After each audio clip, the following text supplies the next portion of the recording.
Hey, what is up, you guys? It's Danny Batsalkin. It's time for another episode of Danny B Live. And today, guys, we're on at a special day and time, and I am so excited for my guest today. First things first, got to congratulate the Los Angeles Dodgers World Series champs. That was super exciting. We waited like 32 years for that, so that is awesome. But anyway, guys, it's not about that today. It's all about my guest, Bobby Sausalito. Take naps on Instagram. We are going to have so much fun that I don't want to wait any longer. Let's do this, you guys.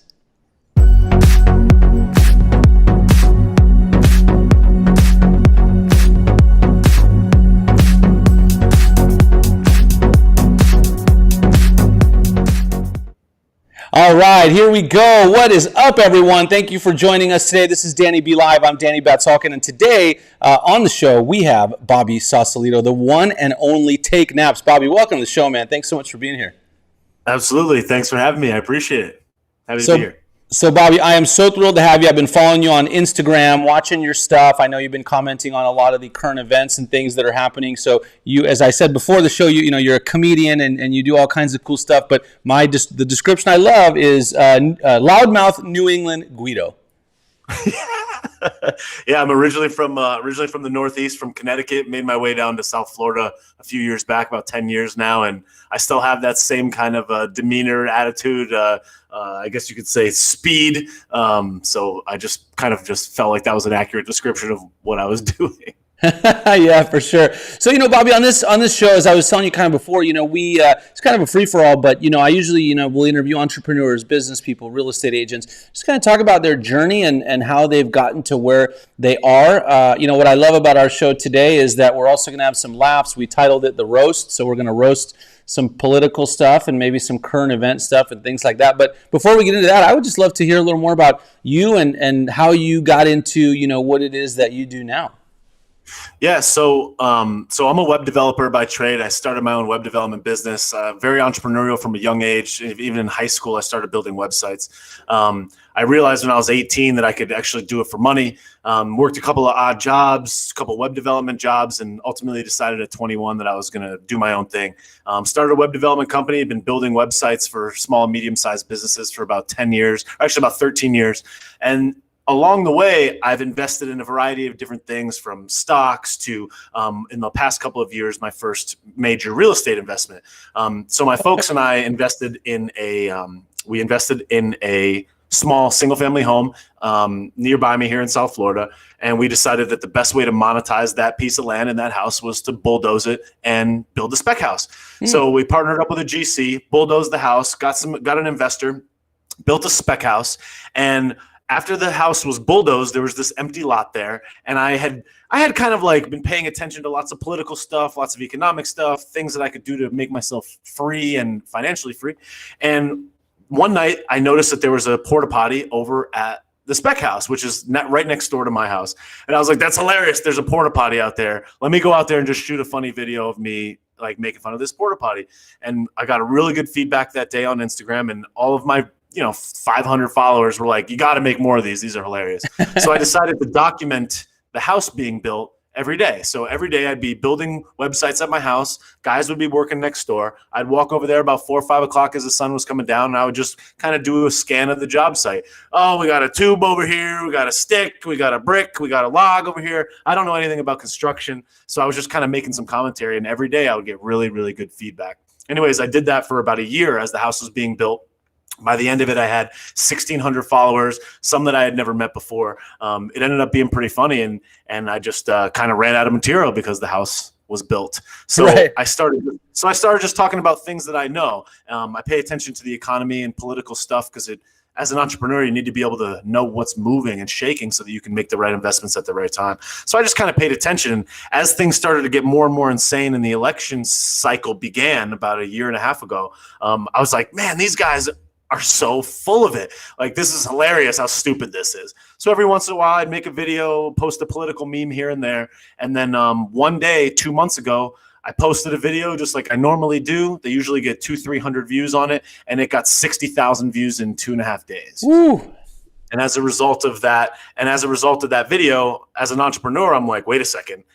I just did 40K views. I have 1,600 followers. I'm picking up 500 followers a day. I was like, I got to make another one. Could I hit 2 home runs in a row? Right. My next video I put out 2 days later, 47,000 views on that one. Wow. I put out another one 2 days later, 37,000 on that one. And then I was like, I got to start making these every single day. And the rest is history, close to 17,500 now. And I'm just cooking.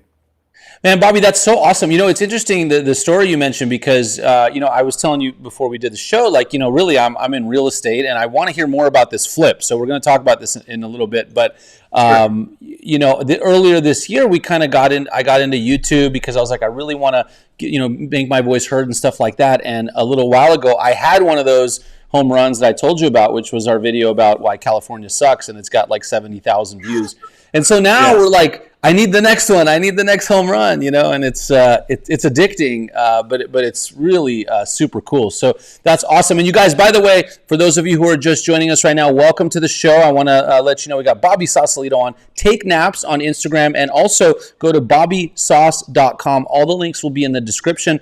So you can follow him and buy his merchandise and all that kind of good stuff through there. So check that out, definitely. But Bobby, I'd love to hear more about the flip. So, because we have a lot of real estate agents and real estate entrepreneurs that watch this. So give us some numbers. I'd love to hear, what'd you buy it for? What'd you put into it? And what'd you make on that flip? So, if you don't mind sharing, by the way, I should say. I'm all about it. I think that the best way to learn is by people being transparent. My story is going to be different than anybody else, so I have no reservations about it. So we, my folks and I, like my dad and I, talk shop a lot, and we try to figure out like how do we get another hit. And our kind of philosophy, at least my dad's, is like hit singles, just keep hitting singles, get on base, hit singles, hit singles. So we invested in this house. Basically, the way it worked was there was an older woman that lived in the house next door to me. It was just inevitable that she wasn't going to live there very much longer. She was getting older. It was getting harder for her to move around. And we had kind of helped her out with a few things, trash to the sidewalk, stuff like that. And I'd kind of developed a friendship with her. And my folks were down here, and my folks have a way of just kind of like being nice to all people and being friendly to her. And my dad mentioned to her one day, hey, if you ever want to sell the house, we'll buy it from you. So about 1.5 years later, she just contacted him and said, are you ready to buy it?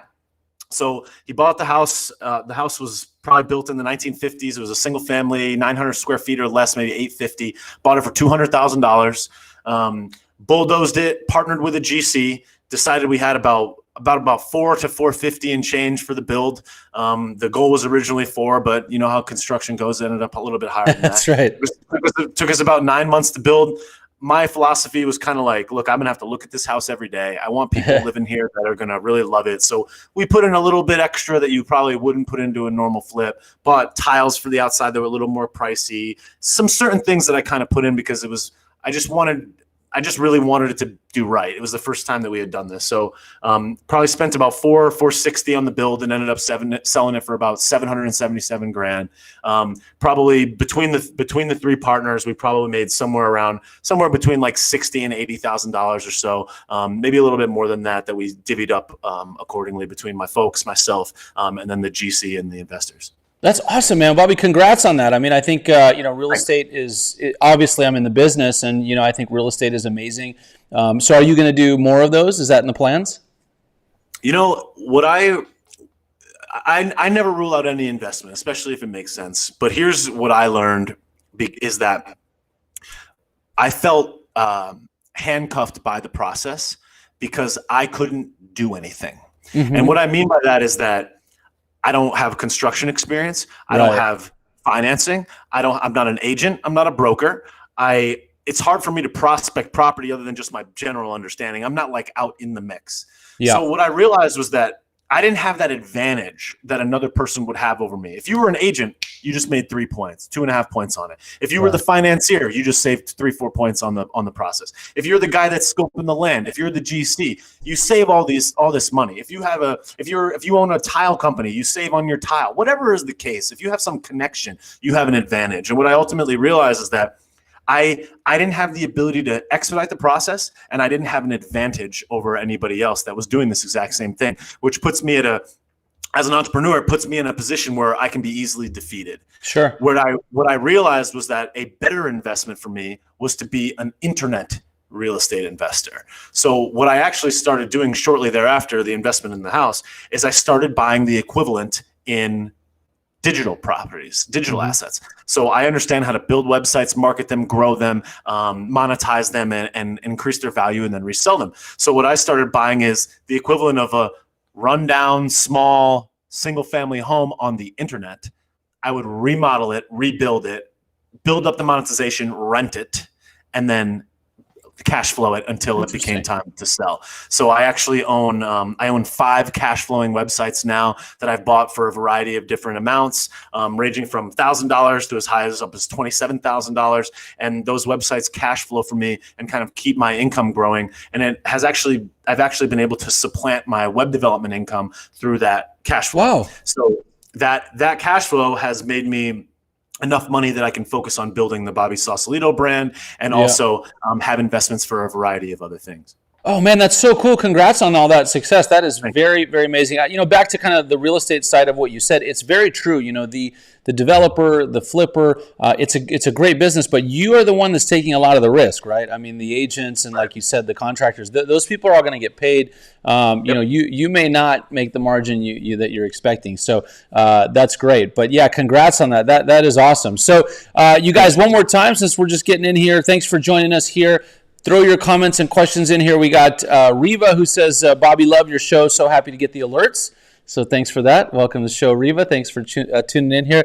So Bobby, let's get into some of the stuff you're talking about because, we thought we'd have more of a lighthearted show today. We got the election coming up next Tuesday. I've watched some of your stuff, which I think is awesome, but give it to us, man. Fill us in. What's your take on what's going on here with all this madness? Well, I think the thing that's been kind of the most remarkable about this stuff is that it really is just funny in and of itself. Like what is actually just occurring is funny, and it's funny on its own, which is why like finding humor in it has been so easy because it's so stupid that it's like, I'm like, oh my God. Like, it's almost like one of those moments where you're like, are people seeing this? Like, is this really what happened? Are you going to tell me that I saw you say this shit yesterday and then you're going to say the other thing tomorrow and then say, I didn't say that. It's like, one of my first videos, I was like, we have the internet.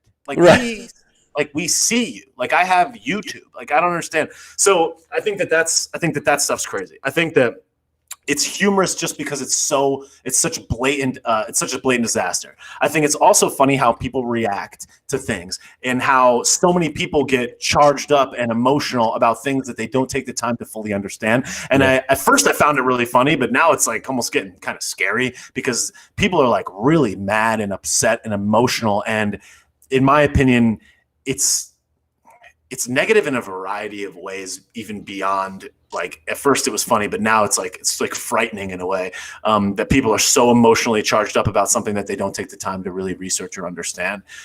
So I find a problem with that. But aside from all that, what I think is going on is nuts. I think, and I certainly hope that Donald Trump wins re-election. I certainly hope that I think that all of the things that he supports and stands for in terms of policies, I agree with. I'm not a big fan of his delivery, like I think most people that support Donald Trump probably are, but I think that it's action, it's execution on what you say you're going to do, and I think that his policies are, quite frankly, amazing. I think that everything that he does reminds me why I believe in a lot of ways him running for office is heroic in a way, in the sense that he's defending all of us from what I would consider to be a pretty swampy place. And I think that aside from all of that, just in the last couple of days, I've become, I'm an eternal optimist. I always believe in abundance, growth, the future. I believe in the goodwill of the people. But I got to say, as we get closer and closer to this meltdown, I just have a strong feeling that that the radical left and people that are just so on the other side of this are going to be really emotional and upset as a result of him losing, of him winning the election. And I'm fearful for the people that are going to get hurt in the crossfire. I'm fearful for the people that are going to be emotionally upset. And ultimately, I feel sad for all the small business owners and especially the police around the country that are going to be dealing with the brunt of all of this violence as a result of what I believe is an inevitable loss for Joe Biden. And I think that it's concerning, but I'm trying to stay positive and stay happy, but I'm certainly concerned about what the next week will entail. But I'm just trying to provide people that have been locked in their house for 8 months with just a little bit of giggles as we go through this process, because really that's all we got. Yeah, no, for sure, Bobby. I couldn't agree more with what you said, and I my feeling. I've been commenting on this stuff in my YouTube videos a little bit and kind of talking to people about it. And against my wife's wishes, I've been posting a lot of political stuff on Facebook. She's always telling me to stop doing that. But I think it's our kind of our obligation, like you said, to stand up for the folks that maybe can't say anything or don't want to say anything. I think the media in this country, is fueling so much of that crap. With the left, because a lot of these people are, like you said, they don't take the time to research. They hop on CNN or they listen to some dude talk about, all this stuff, and then they think that it's true, and then they go out and do all this craziness. And so it is becoming pretty bad out there for sure. I agree with you. I think when Trump wins, there's going to be more of this kind of nonsense, that they're going to peddle our way.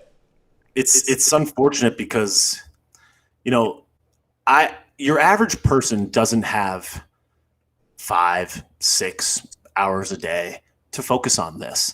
Sure. And then it's not only that, it's years. It's like a decade of awareness. It's what is government?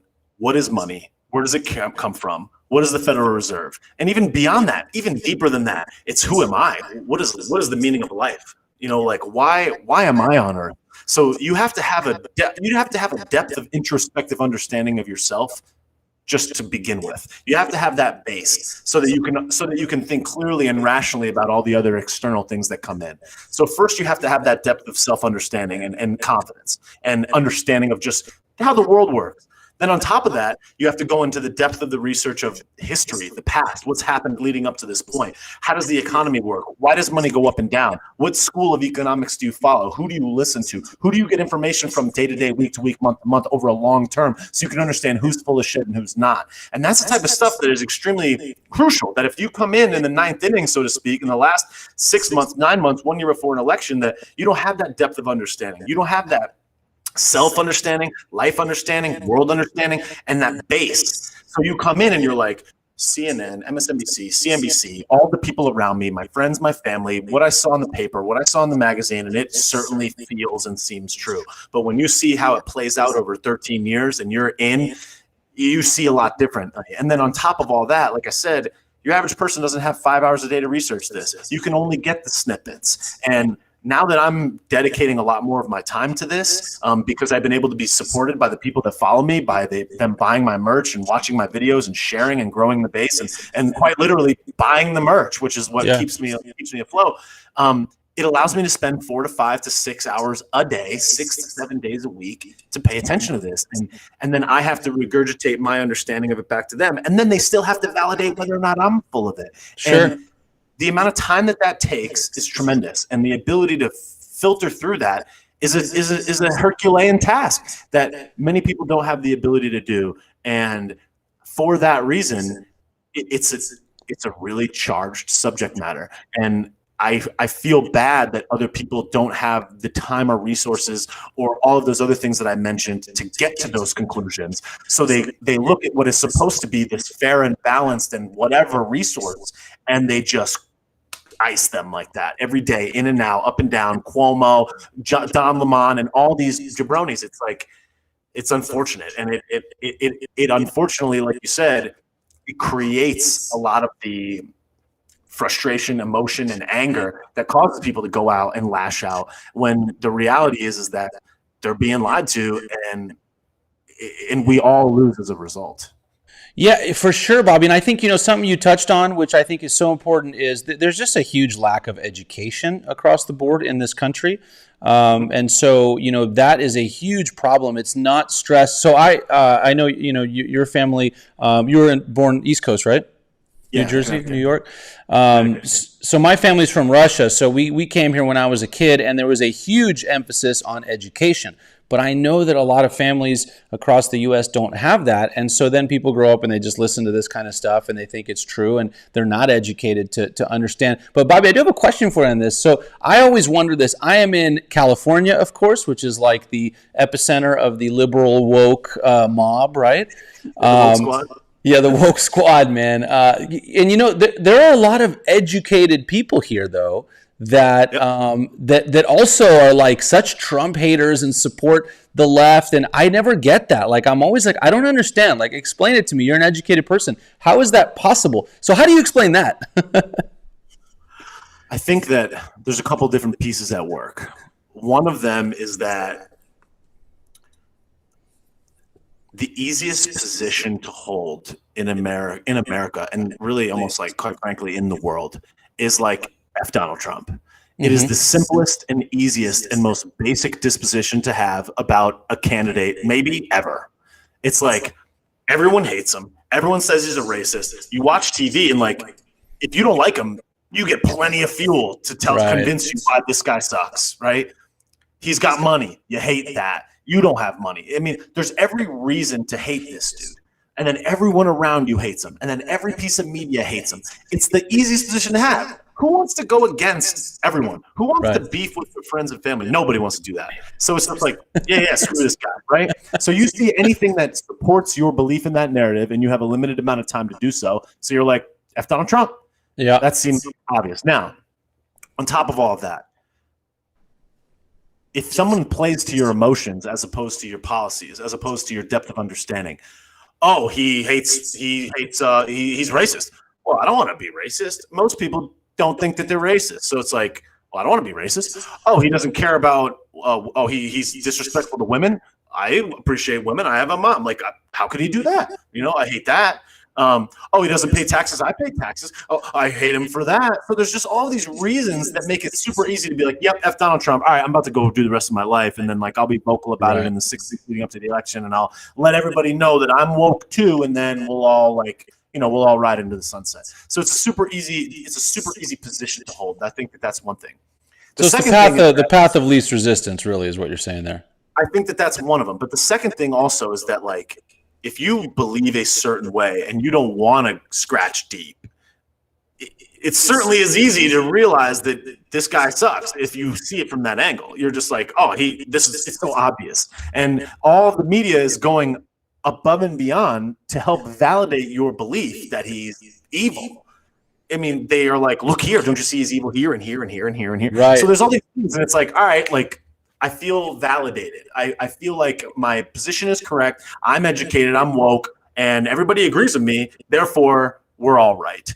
And if you're around people like that, the thing that's crazy is that human nature is just like, if you spend a lot of time with a person, you'd be surprised how quickly your mind can change on something. When you surround yourself with people that all believe the same thing, and you don't want to be the one that has to go with the depth to prove them otherwise, and even risk your social status to do so, it certainly is a lot easier to just either A, stay out of it, or B, get in a little, slang them from time to time, and then go be about your business. Like, be like, yeah, he's F that guy. He's orange. Orange man's very bad. He's racist, whatever. And then you just move on with the No, I mean, I think that makes sense. We actually do have a great question on that same topic from Reva, actually, which is, where do you think the lack of self-understanding comes from, and why don't people look deeper? Well, I think that your average person, like, I can only speak from my own experience. And I think that I hit the lottery in terms of family. My parents have been together for 35 years. They raised me in a place, Connecticut, where my actions had consequences, not only at home, but in the community. If I dog these people, I see them at church. I see their brother on the soccer team. I see their mom at the PTO meeting. There's consequences, because there's social consequences for being bad to people. So there was always this need to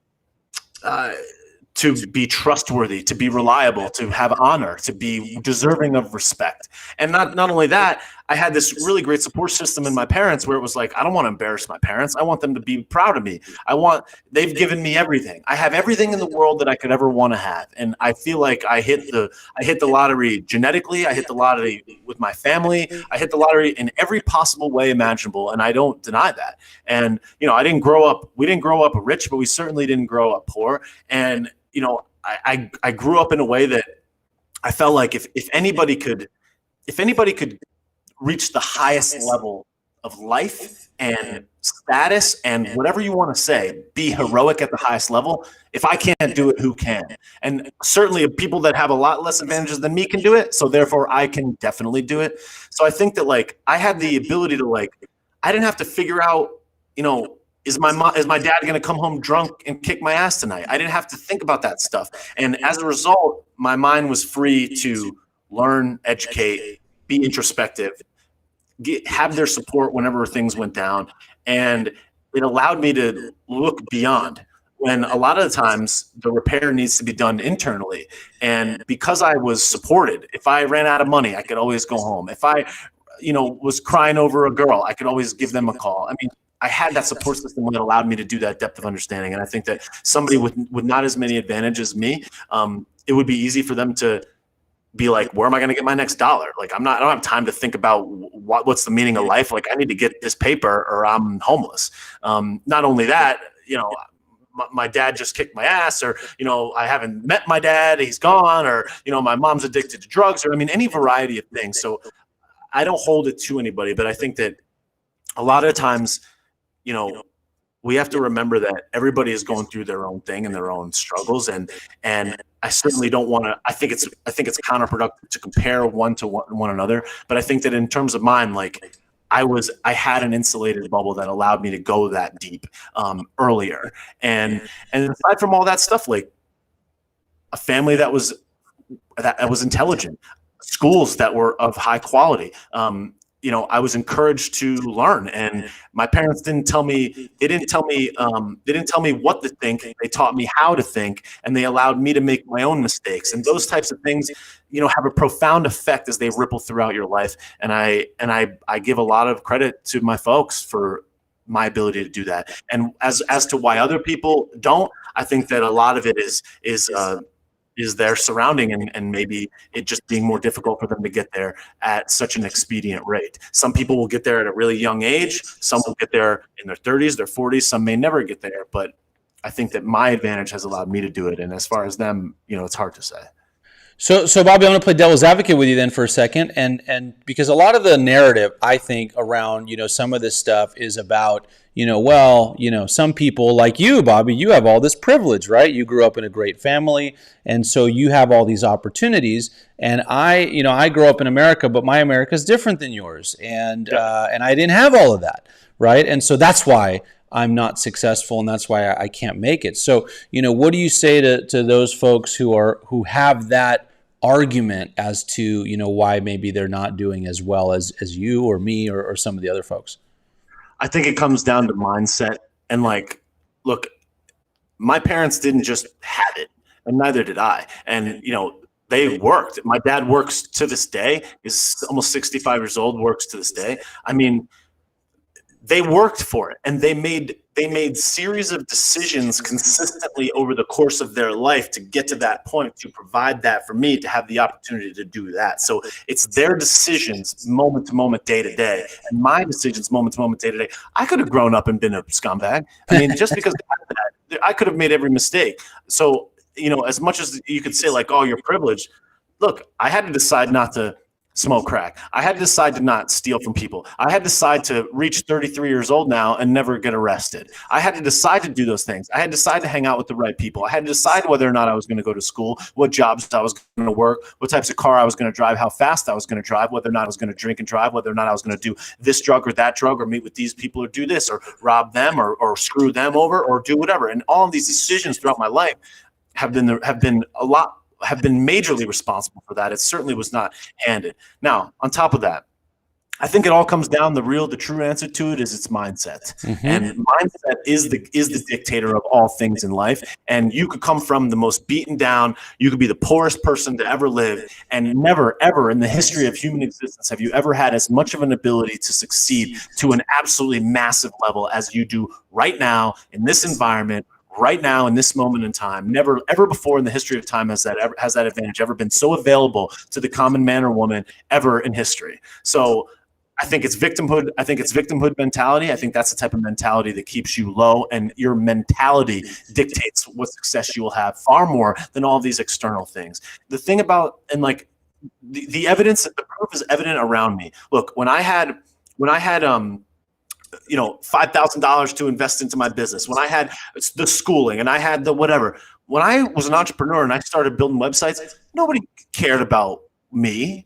They don't care. I could have been white, black, orange, man or woman. It wouldn't have mattered. If I got the goods, I got the goods. And they didn't care who my parents were, where I came from. It was like, can you build this website at this rate? Is it going to be quality? And can you excel? And I had to do that day in and day out for over a decade to get to the point where I could create a website at a degree, where I could learn how to do that. Nobody handed it to me. And I think that opportunity is just as available for any other person, no matter what, if they put their mind to it and work hard. And I think that it's a victimhood mentality that holds people down. And excuses, Tony Horton, are self-imposed obstacles that prevent you from having a better life. And I think a lot of people put those obstacles and roadblocks in front of them, like, well, if I only had this, and then they look externally at someone like me and be like, he got it. He got it for free. So it's mentality, I think, is the totally answer. Bobby, we got to give a big round of applause for that answer right there. That was the right answer. Just if I can piggyback a tiny bit, on that, just because I talk to people about this all the time, and I actually think the media and the government, specifically the left, panders to this, right? They want to keep the people down. And so they have all these, I'm in California, as we talked about earlier, which is becoming basically a welfare state, right? Because they just keep rolling out more and more social programs. I don't know if you heard about this one. Mayor of LA, I think last month, said that they're going to do a guaranteed income program, right? So they're going to pay people $500 a month if you can't make any money. And so it's like, all of our other programs didn't work. We'll just pay you to sit on your ass, right? And so they keep pandering to this, and it just doesn't. It never allows these people to have that a mindset and be accountable and have personal responsibility. And that's kind of what's what's gone today. Yep. No, it's unfortunate, and it's sad, because when you watch Joe Biden and Kamala Harris and you listen to what they say and intently, they're like, you can't make it because of these reasons. You're disadvantaged. Yep. The system is going to beat you down. And if you vote for us, we'll solve your problems. There you go. And it's that type of backwards mentality. Wait, you forgot one. All your problems are Trump's fault. You forgot that one. Yeah. And he's very orange and very bad and very racist, and he will ruin everything. Yeah, it's mentality. If you think that the government's going to solve your problems, you're clueless. The best thing that the government could do would be get out of the way and let the people and the market dictate what wins and what loses, and stop taking so much of our money away to fund these things that don't work, because they often have the exact opposite of their intent. And freedom is the goal. Freedom is the answer. Smaller government, I believe, is the solution to this. And it certainly is not what they suggest. It's not defunding the police. It's not more social programs. It's not more food stamps. It's not more reliability on the structure. It's empowering you through your own personal responsibility and action to succeed and thrive, and getting out of the way so that you can do that on your own. Is like what a great parent does. A great parent doesn't act like the left does and says, we're going to carry you from cradle to grave and take care of every single thing, and we're going to drop nuggets of value on you throughout your life, and don't worry, we got you. A great parent would tee you up in an environment where you could win, give you the resources and support necessary for you to win there, and then let you make your own mistakes and allow you to play, learn, and grow within the structure. And we would all be better off as a result. Yeah, Ronald Reagan had a great quote that I've posted many times that said the scariest words in the English language are "We're from the government and we're here to help." Yeah, right. Right. Exactly. Uh, Exactly. and that's ultimately what the left kind of peddles, all the time. I mean, again, in California, it's nonsense. I mean, everything that our governor says is that, oh, here's a new program. If the other one didn't work, here's another one we're going to help you with, and all this kind of stuff. And let's just raise more taxes, because Mhm. that's their only answer here to everything. And that's why so many people are bailing on California, and so many companies are leaving, because people, you can only deal with that so much. I think the pandemic has exposed a lot of this stuff as well. Yep. So Bobby, definitely, I want to first of all, obviously, say thank you for getting this message out, because I think people need to hear it. When my wife says stop posting, I tell her, listen, people need to hear this stuff, because like you said, they're not educated and they're not taking the time. So it's up to us to, I think, deliver that message for sure. How do we help more people think this way, man? It's a challenge sometimes. I think that, it comes back to being a leader. And Yeah. it's like, the best thing that I could do is show you, not tell you. And I think that ultimately that is the best education, is that, when I first made that first video that night, I was like, ugh, like people are gonna, like I like I called Bill Clinton, the former president of the United States, Billy the Diddler. I made fun of America's darling AOC, Oh, who I think geez. is absolutely clueless. I made fun of Bill de Blasio, the mayor of the largest city in the United States and arguably one of the most significant cities on the planet. I made fun of the governor of New York, and I brought to light what I believe to be the truth about, it's shots fired. And it was like, the only way for me to make light of this is to like call people on their BS. And Yeah. it's very easy to say nothing. And one quote that I really love is just like, to avoid criticism, you have to do nothing. Yeah. And, I expect to be criticized, and I understand that. And, part of me would watch like Ben Shapiro and Steven Crowder and all these people that are like my age. I'm Yeah. like, Ben Shapiro's 36. I'm 33. This dude's out here gunning, and people are hating on this cat and saying he's a this and he's a that. And he's taking heat. And here I am like, dude. And the respect that I have for him and others like him that were willing to put their neck on the line to speak the truth, to educate, I got this feeling for them, much like I got a feeling for like my high school football coach. Like, Hmm. this dude's the man. Like, this dude doesn't have to be showing me how to do this. This dude doesn't have to be out here, grinding for me and pushing me at the weight room and making me work. Like, he doesn't have to do that. But that feeling of respect that I had for him, it just made me want to be better. And I wanted people to have that level of respect for me. And when I watched Ben Shapiro and Steven Crowder and Ron Paul and all these people that are putting out all this truth, I just remember thinking to myself, like, these dudes are heroic. These women and guys are heroic. And Hmm. and I wanted people to look up to me with the same degree of respect that I looked up to them. And like Gary Vee, I'm like, Gary Vee is just a random dude from New York that happens to have millions of followers because he's out here gunning, Yeah. hustling, showing us how it's done, grinding it out. And like, I'm like, I love this dude. I like if he died, I would be like, oh my God, a person that I have met one time, but like I had never met. Uh-huh. And it's just like, I remember thinking in my life, like, what's the dare to be great situation? Like, how do you get a statue put up of you? How do you deserve respect for a millennia? How do you be Thomas Jefferson? How do you get there? And it's always seemed like politics was like the way. You either have to be a military decorated, do some super heroic act, or you have to change the hearts and minds of a mass of people. And I just remember thinking to myself, like, I could do that. I can't go into the military. I wouldn't consider myself to be someone that could succeed in that zone. But where I can lead is in thought and depth of understanding, in being rational, in being a thought leader. And I was like, that's my dare to be great. And in order for me to dare to be great, I have to do the thing that I fear the most, which is be willing to take backlash, be willing to lose friends, be willing to have people hate on me, be willing to have people tell me that I'm this or I'm that, or slide in my DMs and say I'm a piece of shit or I'm ignorant or whatever you want. And I have to be willing to do that. And that's how a dare to be great situation and a lifetime of that, I think, begins. And it's like once someone hits me with a rock, then I'm not so, it doesn't hurt as bad when they hit me with a bat. And then it doesn't hurt so bad when they hit me with a car. And then it doesn't hurt so bad when they hit me with a train.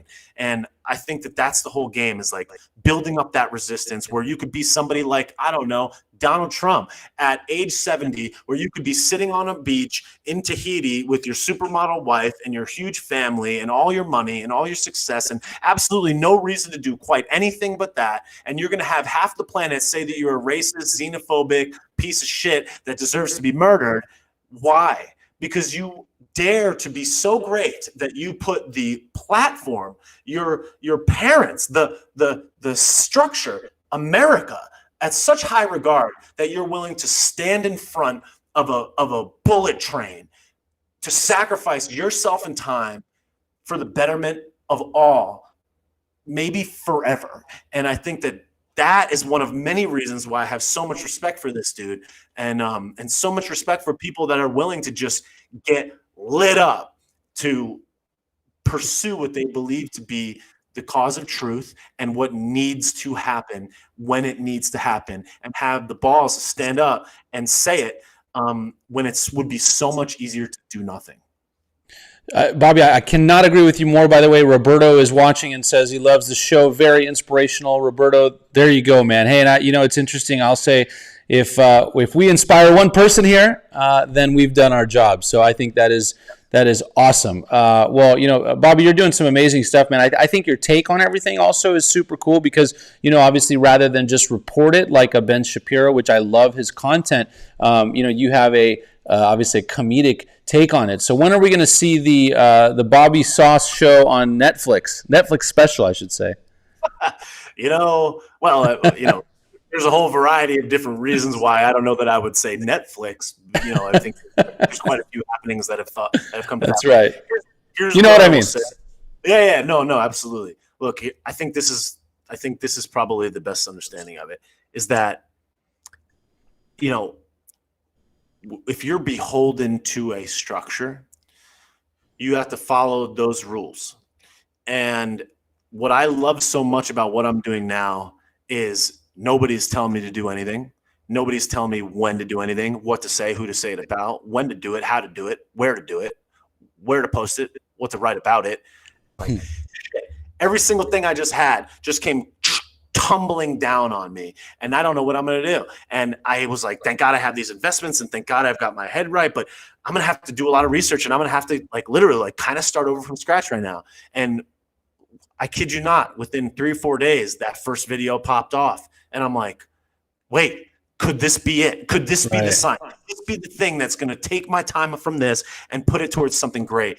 And it's just beautiful moments like that, and beautiful decisions made consistently over time that have allowed me to take advantage of an opportunity when I see it, and not be willing to fall face first and get my butt kicked. And those are the beautiful things that happen when you believe in yourself, when you invest in yourself, when you invest in your future, when you educate yourself, when you stay aware of what's happening, and when you stay sharp and you're willing to work really, really hard all the time, forever, no matter what, no matter who comes at you, no matter what happens. Those types of things fall into your lap as a result of preparation meeting opportunity. It's not luck, it's preparation meeting opportunity. And that's something that has made all the difference in my life. And I will continue to do so on that vein, as long as I have a breath in my body. That's the game. That's awesome, Bobby. I will close the loop, though, for someone who's watching, and say that I think that it all goes back to what you said earlier in the show, which is mindset. You clearly have a mindset of someone that you're going to persevere, and you're determined, and you're going to make it no matter what. I mean, I could take all your financial and drop you off in some new city. You're going to make it again because of your mindset. That's really what it all comes back to, right? 100%. Yeah. Always. That's the thing that carries great people, or, carries successful people on to the next. And if you listen to successful people, which I made a point of my 20s, is like, and even to this day, it's like, listen to what they say and draw your own conclusions based off of a boiled down version of all of these things. And it's like, believe in yourself, never give up, educate yourself, hustle hard, don't, work harder than the next guy. I remember Elon Musk had this amazing quote one time where he's like, if the average person works 8 hours a day and you work 12 hours a day. You got very good arms. Oh, Bobby, still there? Yeah. Oh, there we go. Sorry, something happened with the software there. All right, we're back. So he just basically said, if you work an extra 2 hours every day, then by the 5th day, you've got an extra day. You've had the opportunity to go 1 day ahead of that guy. And if you multiply that, if you do 2 extra days, now you're 2 days a week. Now you're 100 days a year. Now you're a third of a year almost ahead of the next guy because you were just willing to put in that extra 2. And that has made a huge difference in my life. And another great quote, which I love, is like, my dad said something to me a long time that has stuck with me. And he said, the cumulative effect of moving 1 foot a day every day is far greater than moving several feet at a time once in a while. Yeah. And he's like, if you just go one step, and it's like, if you improve by 1% every day, how that extrapolates over the course of your life is mega. And when you're in it 10 years, 12 years, 13 years, 1% is of a bigger number. It's like the stock market. If you put $100 in your stock portfolio and you're growing at 1% a month, by the time you're in 10 years, 1% is far bigger than 1% was 5 years ago. And that's, I think, how life works, is it just has this trajectory. And then all of those things that you've learned going up to that point and all of that time allows you to, at the right moment, in the right second, look at the right thing at the right angle and hit it with your golf club right on the corner that you hit a hole in one. And that is the magic. And it's like, the first thing that I would do once I hit that hole in one is be like, how do I hit another one? And that's the other thing, is like, it's not about the hole in one. It's about consistently hitting. And the only way to truly hit at a major level is to get up to bat and swing every time. And to me, that's the game. I have an unquenchable thirst for more. I have an unquenchable thirst for growth. And I think that I want to be great. I want to be a leader. I want to be the highest and best version of myself that could ever be. I want to be a hero of my own story. I want to pursue my own personal legacy. And I think that is the true guiding light for my life. And if I can share that and help other people by speaking and showing and leading by example down that path, to me, it's like life solved. I'll do that. And as much as I love building websites, I never felt that was going to come from it. And I always wondered, like, where could it be and how could I get there? And it was never very clear to me. And that's the beautiful thing about life, is it doesn't have to be. You just got to be swimming. And sooner or later, you're going to see a direction that's going to be like, okay, here now. And if this falls flat on my face and the election comes and goes and Trump gets elected or Biden gets elected or whatever you want to say, and no one cares about my content anymore, you better believe I'm going to come out here gunning for the next opportunity. And that's it. So that's the type of mindset that carries me through every day. For sure, Bobby. I think that's awesome. And, like I said, I think no matter what, you're going to make it because you're putting yourself out there and you're putting in the work, and you're, again, you're putting yourself out there for criticism or praise or, whatever that is. It's interesting. I was telling you on YouTube, like now I think it's been 20 days, but I made this challenge to my team because we had this one video that did really well. And I'm like, hey, what if we put out a video every day? Kind of like you said. Right. And at first, everyone on my team that helps me out was like, you're crazy. But we've been doing it, every day. And the channel's just like, because you're putting content out there and some people like it, some people don't, whatever. But, it's just putting it out there and seeing what happens. So I think that's awesome. So, Bobby, here's the $1 million question for you. We're 6 days out from the election. What's going to happen? Well, I think all available evidence suggests to me that the support for Donald Trump far exceeds the support for anti-Donald Trump, which is the Joe Biden vote for the most part. My prediction is that Trump wins. I certainly hope that he wins. My prediction is that he wins, and my prediction is that we will have a radical left meltdown of which we have never seen. Again, as much as I hate to say it, and I hate to put this energy out in the world, as we get closer, I just can't help but thinking like there are going to be there are going to be protests in the street, the likes of which I think the country has maybe never seen before. And I think that it's going to be really sad. And I really hope that it doesn't. And I hope that our fellow brothers and sisters that, may lose. And hey, look, if we lose, I'm not going to be in the street. No. I think that I just hope that all the people that are going to be emotionally hurt by this, one way or the other, know that, the sun's going to come out tomorrow. A presidency is 4 years. There's still a balance of power that exists, both in the Supreme Court and the three branches of government that are here to protect our rights. They may not do the best job every time, but we don't have a dictator. I think that preservation of the right to bear arms is our greatest defense against a tyrannical government. And anybody that suggests that we should not have guns is certainly fighting against the very thing that those are there to protect, amongst other things. And I think that we're going to have a lot of really upset people. And I think that it's going to be stoked by the people that are incentivized to stoke it. Sure. And I think that a lot of the, you got to follow the money, who's incentivized by this. And I think that there's going to be a lot of really upset people. And I think that there's going to be a lot of protesting. And I think that ultimately we're going to see, sadly, I think there's going to be a lot of violence. And I think that the violence is unfortunate.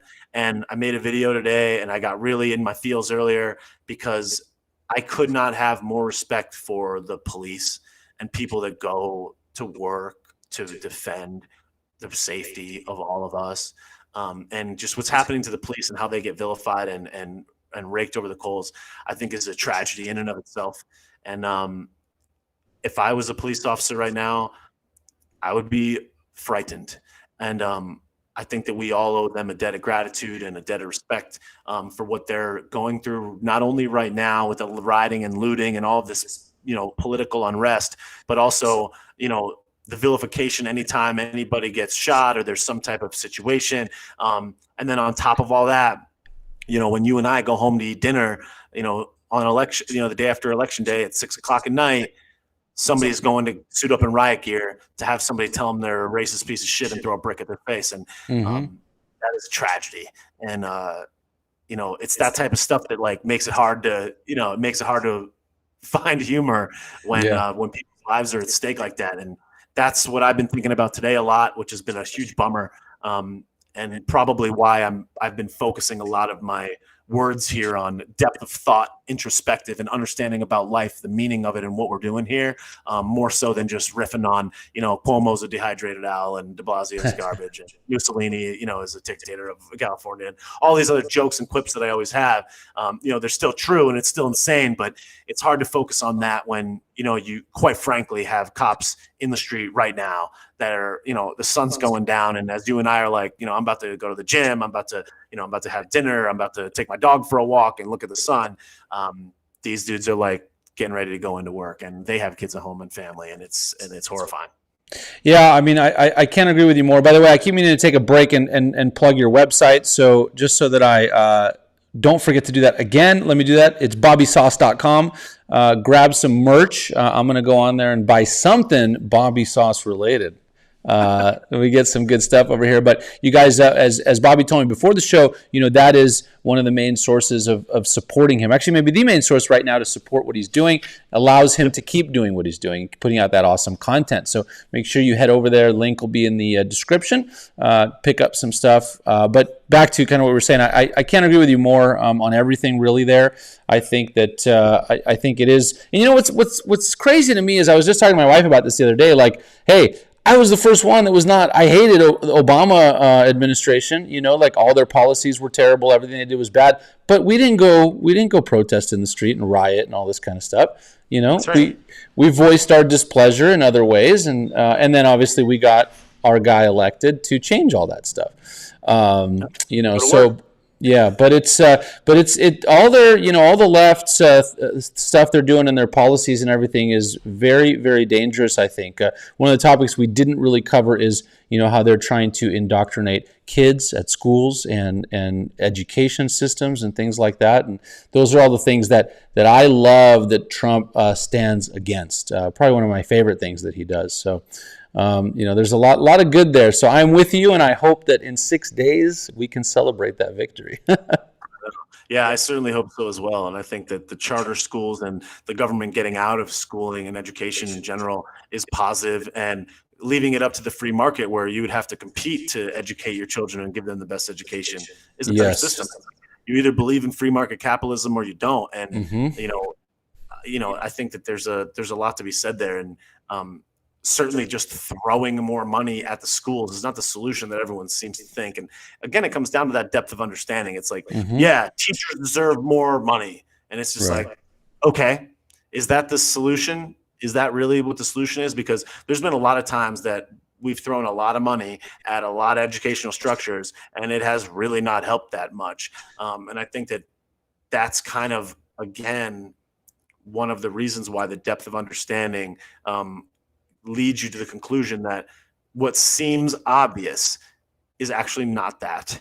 And it's just like, oh, we're mad that people are getting shot by the police. Let's defund the police. Like, that's actually going to do something. I mean, it's just, it's backwards. And that's, again, it's like depth of understanding has no place in the conversation these days, and personal responsibility has no place in the in the conversation these days. And those are the two most underutilized and underthought about things that are missing, in my opinion. It's like, nobody's responsible. I can come at a cop with a knife and I'm going to stab him. It's the third time today that the cops have been to my address. I've been in and out of prison. I've been arrested 30 some odd times, whatever, 10 times, whatever. And I can come at a cop with a knife, and you're supposed to riot on my behalf, and you're supposed to burn and loot a Walmart because it's racist, because I'm a skin color and that's the opposite of what the cop was. And there's absolutely no responsibility for me, as I have this knife and I got these people out here doing this. And not to mention the fact there could be a kid behind me that's just standing there, and you're going to let these bullets fly at him. It's just, the whole thing is there's no personal responsibility. And it's sad because it's a teachable moment. And it's a teachable moment that is not being utilized because it's being co-branded as part of the opposition to the belief structure that you don't agree with. Therefore, this is bad. These cops are racist. Vote for Joey Basement. And that's about No. Wait for it. They should shoot him in the leg, though, man. I mean, make sure you aim for that leg. I mean, it's like pure stupidity.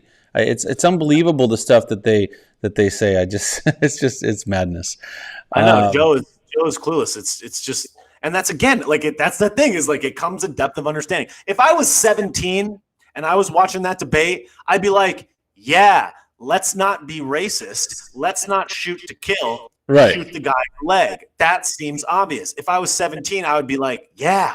But 16 years later, I'm like, wait. First of all, there's an aorta in your leg. If you get hit in the leg, there's a high likelihood that you're going to die. Number two, you know how freaking difficult it is to shoot somebody in the leg. Number two. Number three, it's really difficult to subdue a person with a single gunshot. You have to do it multiple times. Number four, I'm at work right now, and this dude's trying to kill me and has a weapon. I'm supposed to shoot once and see if he's going to come kill me. I'm supposed to let this dude come kill me. That doesn't seem very fair to me, my family. Not to mention the fact that I'm at work. Let's not forget that. And again, it's like, I told you, I gave you the command. It's a lawful order. I'm wearing a fucking badge, for Christ's sake. I mean, just the whole thing is.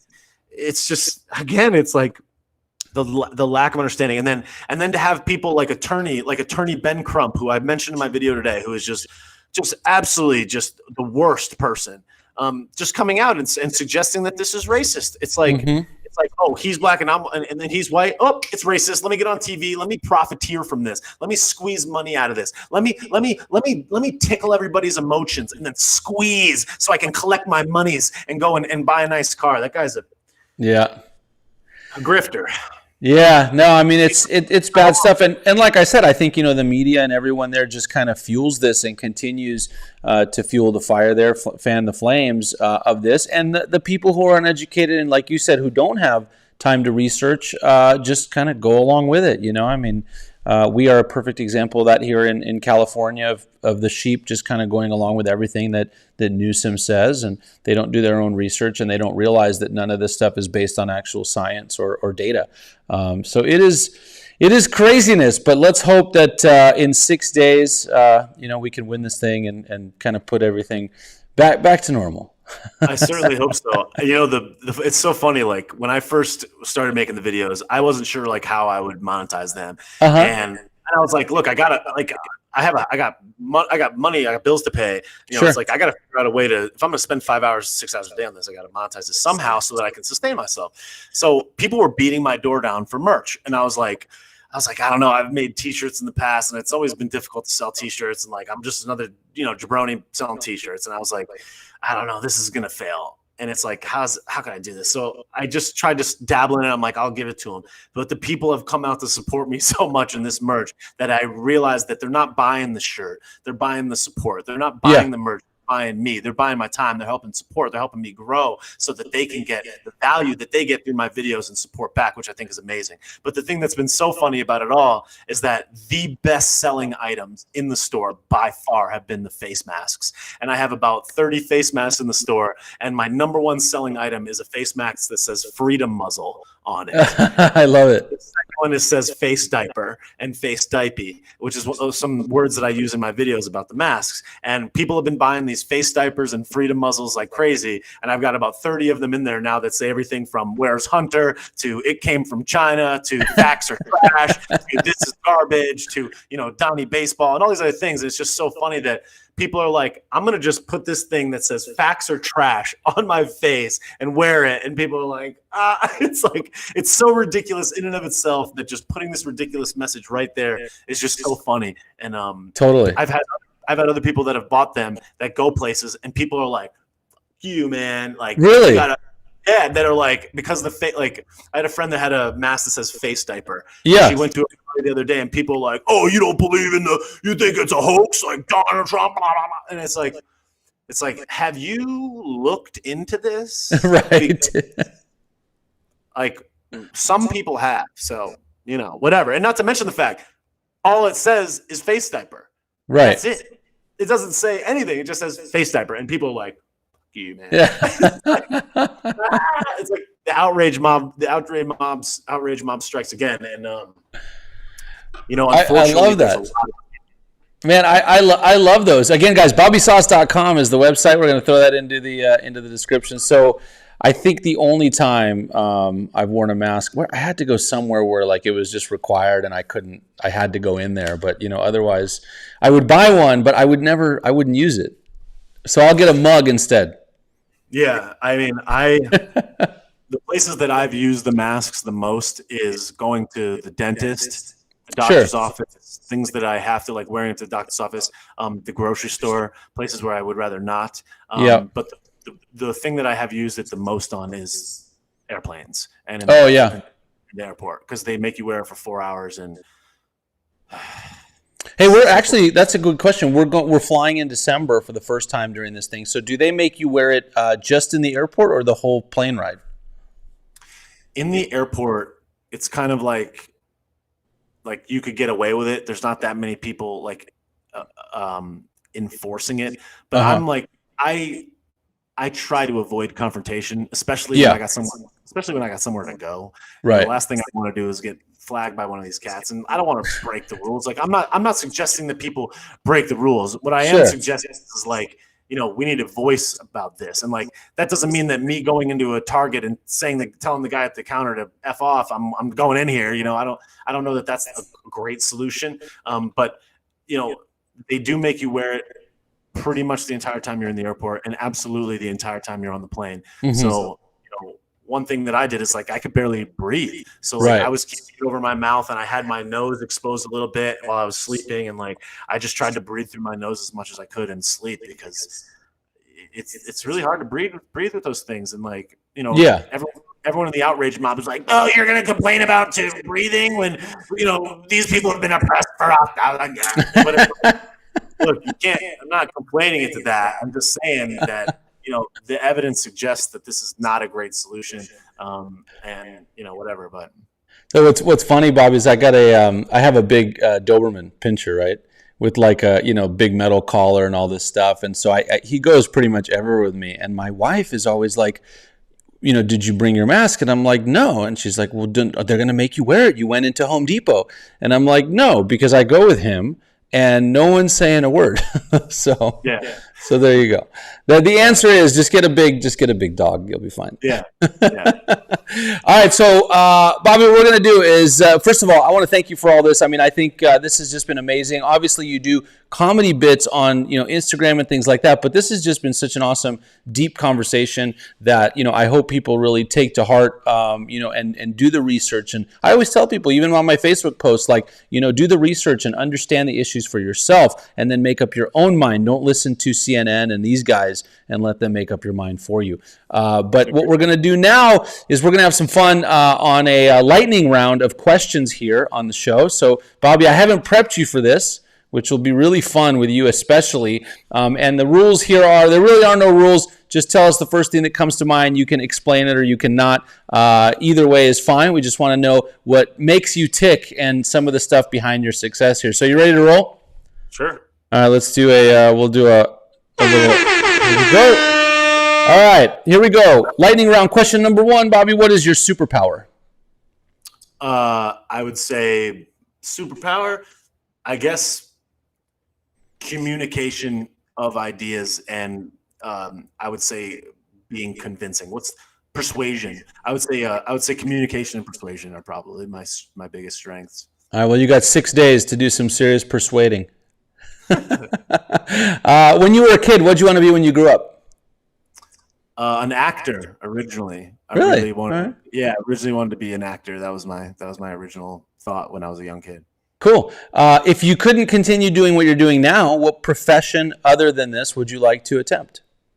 I've always liked the internet. I love the internet. I love investing in things on the internet. So I guess if we consider this to be what I'm doing, then I would probably go back towards the internet. But if it was neither of those things, I would like to believe that in a way public service would be a direction, but really public speaking and motivational speaking or writing books or making videos that were not funny, that were purely motivational and things like that, I think would be something that I'd be interested in doing as well, but who knows? That's right up your alley, man. I think that'd be awesome for you. I think that'd be great. You're definitely passionate about it for sure. What's your favorite curse word or phrase? Probably bag of dicks. I haven't heard that one on the show yet. That's a good one. Can you use that in a sentence for us?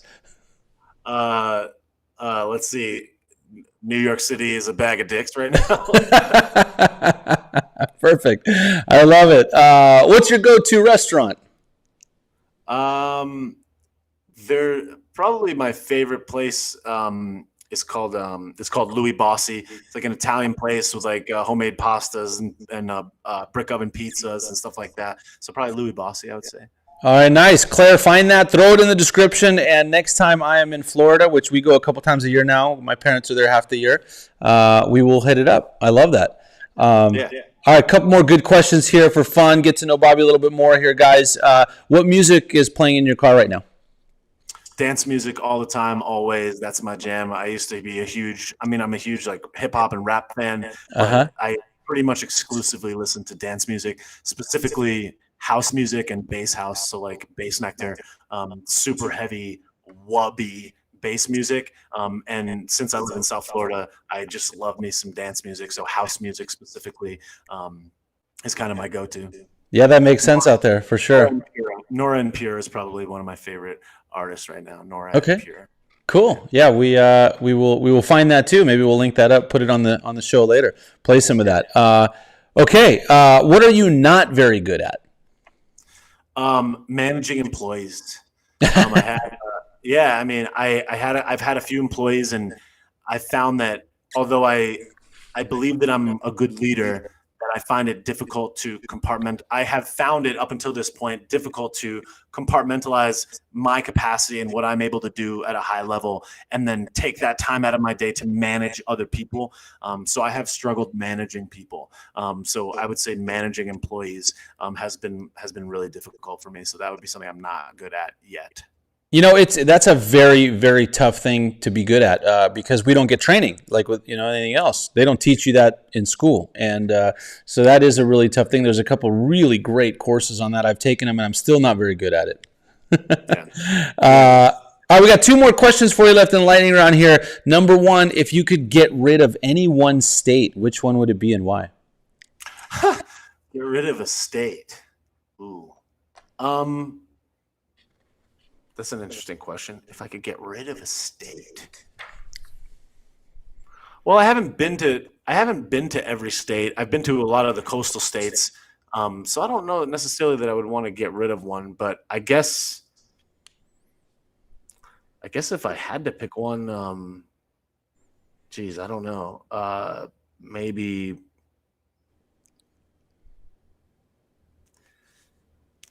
Kansas? Maybe? Right. Like, it doesn't seem to be, there's not much going on there, but I've never been to Kansas. I mean, it's very flat and empty. I guess Kansas? Sorry, folks from Kansas. You guys are out. Thanos just got rid of you. Yeah, exactly. Our last guest said Florida, by the way. I don't know why. Hey, people love hating on Florida, but if they watched my video from yesterday, they probably wouldn't hate on it too much because we got a lot of freedom going on right here. You really do. I like your governor a lot, for sure. Sure beats the heck out of Newsom over here. Definitely. All right, last question of the lightning round. It's my favorite one. Here we go. The question is, what car best embodies your personality?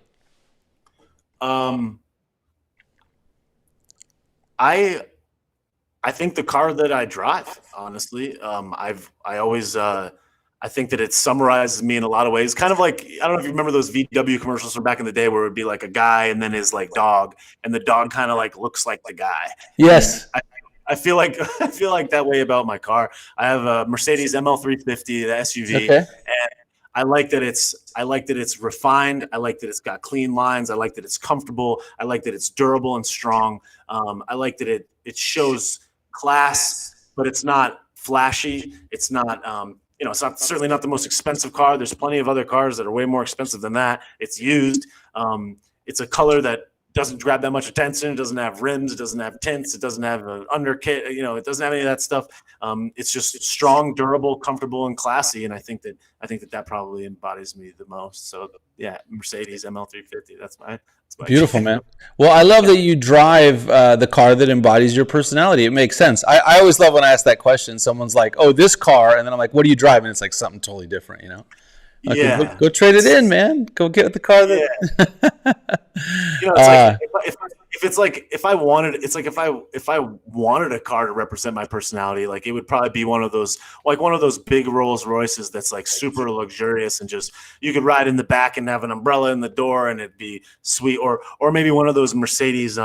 Mercedes has these really big like Sprinter vans where you can sit in the back and there's like a reclining chair and someone else is driving. I would say I'd like to go there. I like to drive, but to me, it's just about getting to where I'm going for the most part. And I want to get there in comfort and safety and all of that. But I'm not like a race car guy. I'm certainly not an adrenaline guy. I'm not a speed guy. Like I don't want to get down into a car. I'd much rather get up into a car. So that's kind of like my speed. And like I don't drive fast particularly. So I love it, Bobby. Good stuff, man. Well, hey, I got to tell you, this has just been amazing. Before I let you go, wanted to see if you had any kind of parting words of wisdom or maybe just something funny you want to tell everyone here. This is our last show before the election, by the way. So anything you want to impart upon our listeners here would be awesome before we head out. So I would say I'd like to hit on maybe like a couple things. One is that the most important thing in your life is to determine what it is that is your primary objective and to find things that rotate you around that objective and keep you always on that target. For me, it's freedom. I want to be free. How do I do things that help me stay, be, and live a life of freedom? Purely, just one thought. I would say focus your life around a single goal and then have everything else feed into that and grow that main thing, always with the primary objective in mind. That's thought number one. Number two is that your mindset is extremely important. Do more research. Do research about yourself. Do research about your health. Do research about how to succeed in life. Do research in your own mind, not necessarily just externally on the internet. And do more research and focus on building yourself up, because a lot of the things that you might be mad about may be actually inside and not outside. My brother once told me, he's like, you can find all the happiness you ever need inside yourself. And you got to make sure that you got all that before you're out here saying or doing anything. So those are a couple things. The third thing I would say is that no matter who gets elected, I would encourage you to not be emotional, not lash out, not be violent, and understand that you'll have 3 years and 364 days to go and body up and build up your resistance to whatever's going to happen and make a change the next go around. And in the meantime, there's a lot of other elected officials between now and then that are going to come in and out of office, like your governors, your mayors, and a variety of other things that you can help dictate and push the direction that you believe is right. And you can tell people, and you can voice it, and you can write, and you can speak, and you can go online, and you can voice your opinion, and you can change the world in your own way. And you can open a lot of conversations just individually with people day to day, week to week, no matter where you go, and you will help get everybody to that place. And then the last and final one would be, to embrace the beauty of life and how amazing all this is, and the fact that we have everything that we have, and that this is the greatest time to live in the history of human existence. And we are freer and safer and better and stronger and equipped with more tools and resources to succeed at a higher level, unforeseen by any man, woman, or anyone in the history of time, in the history of human existence. We have never had a greater advantage to do the greatest things at the highest level as we have right now, in this moment right now. So embrace that, enjoy it, be happy, think positively, keep your mindset always at the highest level possible, and pursue your personal legend at pretty much at all costs, because that thing is going to create the most value for you, the people around you, your family, your own self internally, and ultimately humanity and the world at large will be you being the greatest and highest and best version of yourself. And if you do all of those things, you have a life that will be well lived, and we can all prosper together. And there's plenty for us all to eat, and together we will win. And Donnie, ball game 2020. Let's get it. That's right, my man. Hey, that was amazing. I got to tell you, that was so good. We need one more round of applause for sure. Bobby, thank you so much, man. I'm a huge fan and an even bigger fan now that we've had this conversation. Definitely we'll jump on the site. Again, it's bobbysauce.com. You guys check that out. It'll be in the description. Bobby, thank you so much for being on the show. I really appreciate your time and for putting yourself out there and for everything that you're doing. As you said on the show, it's not easy, and it takes a lot of courage to do that. So I commend you for sure, my friend. So hang tight for just a sec. I'll say bye to all these guys watching the show, and then we will chat some more.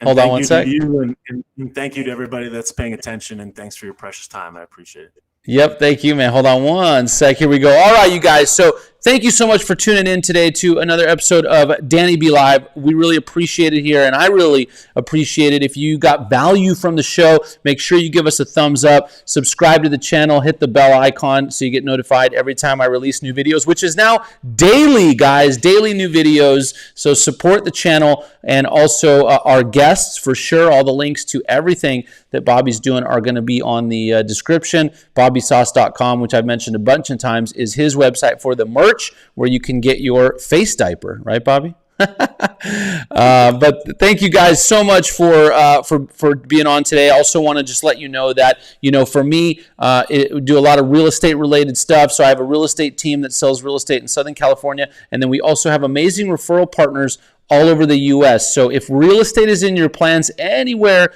in the U.S. and Canada and really anywhere else, we have someone for you. We got you covered. All you got to do is go to bookacallnow.com. We'll get you hooked up with the right agent that can help you out. If you're a real estate agent or a business owner, an entrepreneur, and you're looking for help in any of these areas, really mindset, business coaching, and all that kind of stuff, I coach some of the top agents, teams, and entrepreneurs in the U.S. You can go to the same website, book a call, and we'll see if I have a program or something to help you out with your business. My goal is to help you build a business that's predictable, profitable, and fun. So again, thank you guys for tuning in today, and I will see you on the next video on the next show.